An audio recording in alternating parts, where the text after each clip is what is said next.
In this lesson, we're going to solve an integral using the substitution method. Specifically, we will evaluate the integral of x to the power of 5 times the square root of 1 minus x cubed with respect to x.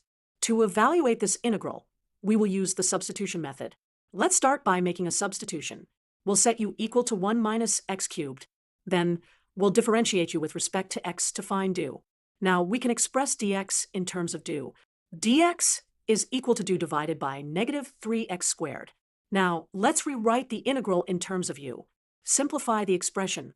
We can break up the x terms, getting 1 over negative 3, the integral of x cubed, multiplied by the square root of u, do. Now, recall that u is equal to 1 minus x cubed. So we can express x cubed in terms of u. X cubed is equal to 1 minus u. Substitute this back into the integral. Our integral becomes negative 1/3 times the integral of 1 minus u times the square root of u, do. Distribute the root u. So the integral becomes 1/3 times the integral of root u minus u times root u, do. Now, let's integrate each term separately. We'll integrate u to the power of 1/2, getting u to the power of 3/2 over 3/2.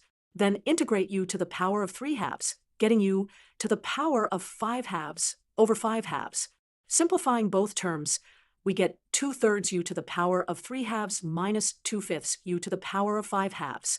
Multiplying by the constant factor, the expression becomes negative 2/3 times u to the power of 3/2 plus 2/5 times u to the power of 5/2. Finally, let's substitute back in the original variable. Recall, u was 1 minus x cubed. The integral evaluates to negative 2/3 times 1 minus x cubed to the power of 3/2 plus 2/5 times 1 minus x cubed to the power of 5/2 plus a constant.